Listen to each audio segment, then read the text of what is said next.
भौजी। अरे इतना सच संवर के कहाँ जात हवा हो? भौजी पढ़े कॉलेज एमपी कॉलेज मोहनिया।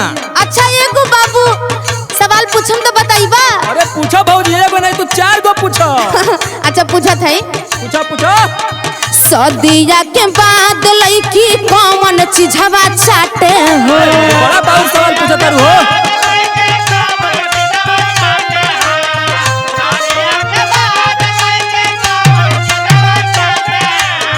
सदिया के बाद लईकी कौन चीजवा चाटे हो?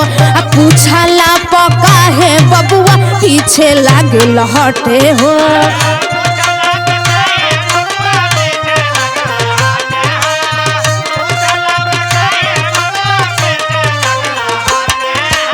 अरे बताइबा? अरे बताई भौजी तरी सोचे दो, बड़ा पुरान सवाल पूछलू हो। हाँ तो पुराना जमाना के हा। सुना सुना हर जवाब हम बताएं। बोला बोला। सदिया के बाद जिंदगी होई जाला नरक हो। ऐसन का?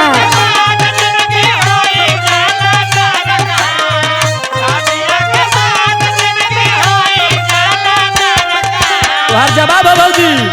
अच्छा सदिया के बाद जिंदगी होई जाला नरक हो। काटले दिमाग लईकी नइखे ओकरा फरक हो। अरे बाप रे।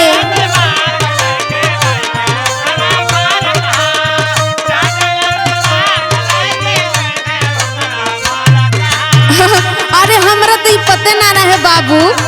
अरे भौजी तोरे हर सवाल के जवाब हमरा लगे बा। हम तो कुछ और ही समझ ले रही। और पूछो। लईकिन के कौन चीजे हो खेला पवित्र?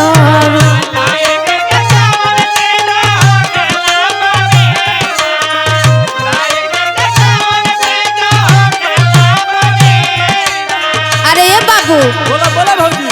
अभी की पारी पूछम तो तनी प्यार से बताई हा। हाँ बोला बोला। सुना। लईकी के कौन चीज हो खेला पवित्र? जल्दी बताव बाबू देखी तोर चरित्र।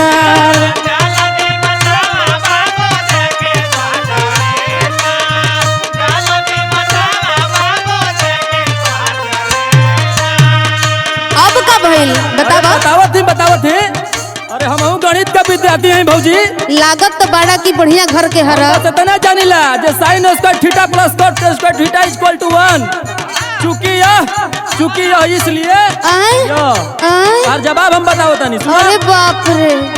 लईकिन के सारा चीज हो खेला पवित्र हो।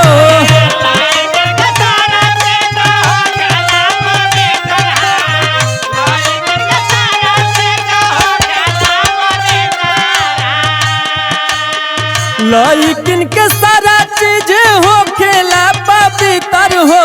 यही से पूजाली भौजी मंदिर के भीतर हो।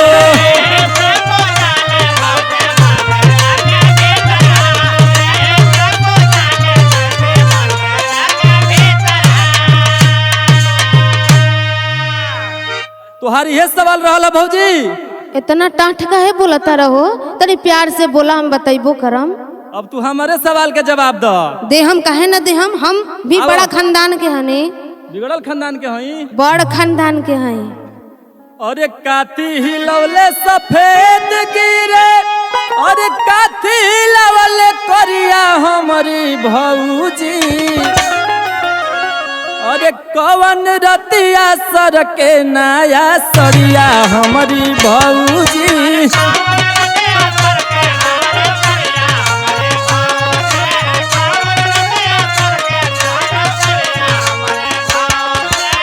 हाँ तो अब सुनो हमार जवाब।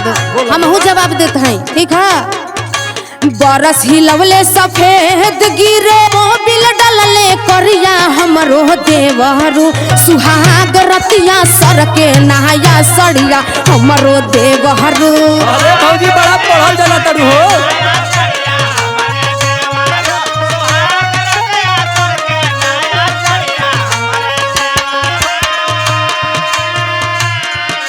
और कुछ पूछे हाँ? भौजी हमारे लास्ट सवाल के तू जवाब दे दो।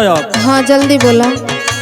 कौन जगहिया करिया न चाही कौन जगहिया गोर हमारी भौजी कौन में हरिया चाही ना चटोर हमारी भौजी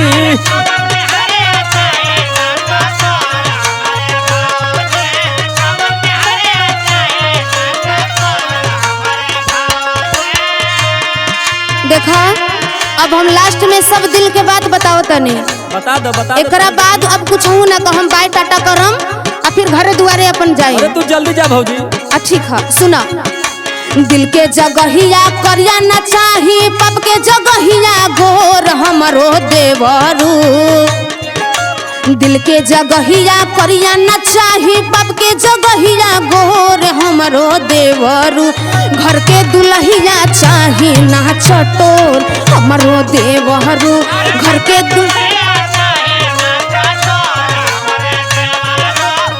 भौजी ला हमारे पैकेट में से 420 नमक।